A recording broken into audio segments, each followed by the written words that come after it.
Lighthouse is TMJ4's new special reporting unit. And tonight, Lighthouse is shining light on the Wauwatosa School District. Parents there came to us with questions they want answered.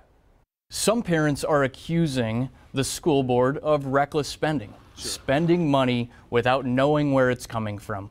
What would your response be to those parents? I would say to those parents that I share their concern. Several Wauwatosa parents reached out to our Ben Jordan. They're concerned about a school budget deficit that they say is on pace to snowball out of control. Ben takes a look at some different perspectives on the problem and why the suggested solution could be out of the district's hands. Wauwatosa parents started contacting me after I reported on a story about the Glendale-River Hills budget deficit. While the situation is much different in Wauwatosa, the projected shortfall is much bigger. And parents are concerned about what could happen if something doesn't change. Even though Cindy Mich's son will graduate in just a couple months, she's worried about what she considers to be a financial crisis that could lead to devastating cuts for children in the years to come. You wanted to be a part of this story. Tell us why. Well, first and foremost, I'm a parent. When you have such a big budget deficit, you need to start looking at where are we putting money where we shouldn't be. Cindy says the district has been open about how the annual deficit will gradually increase each of the next 5 years, totaling $62 million. But she thinks the district spared details on how it happened. Anytime someone's not transparent about money, you have to ask yourself, are they working in the best interest of our children? District documents show the extra costs fall into 3 buckets: curriculum refinement, forward-facing student support positions, and employee compensation. This year's budget shows salaries are up 12.3%. I have no idea how we're going to get out of this mess. This is school board member Michael Meyer. From your perspective, where do you think they overspent money?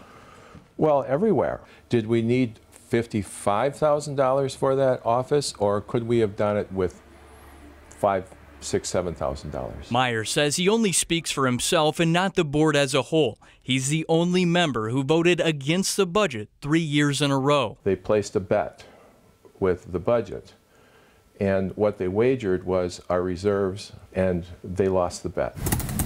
I wanted to hear the superintendent's perspective on this. After 3 weeks of declining my interview requests, Dr. Means sat down with me. Is it accurate to say that spending for the district has significantly gone up over the past few years? We have made a stronger investment in compensating teachers. We have made a stronger investment in making sure that we have rich and timely curriculum. Dr. Means says the district is doing what the community wants it to do: invest in the children. Some parents are accusing the school board of reckless spending, spending money without knowing where it's coming from. What would your response be to those parents? I would say to those parents that I share their concern. I share their concern that the state legislature, who is responsible for funding public schools, have been inadequately funding public schools since 2009. Dr. Means is talking about how the state hasn't kept up with the rate of inflation for per-pupil funding since 2009, leaving hundreds of districts turning to referendums to fill budget gaps. It's something Wauwatosa did in 2018. Given the projected shortfall, is a referendum inevitable at this point? I think what we've been doing, the reason why these parents are informed, unlike in other school systems, the reason why they're informed is because we've been talking with our community since January. But to answer my question, do you think a referendum is inevitable?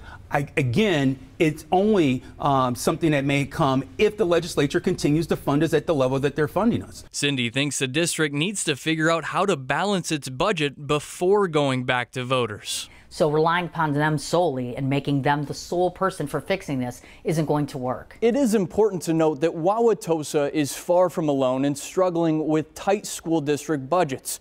If you have concerns about how the state is funding public schools or how your district is using what it gets, I'd like to hear from you. Ben.Jordan at TMJ4.com.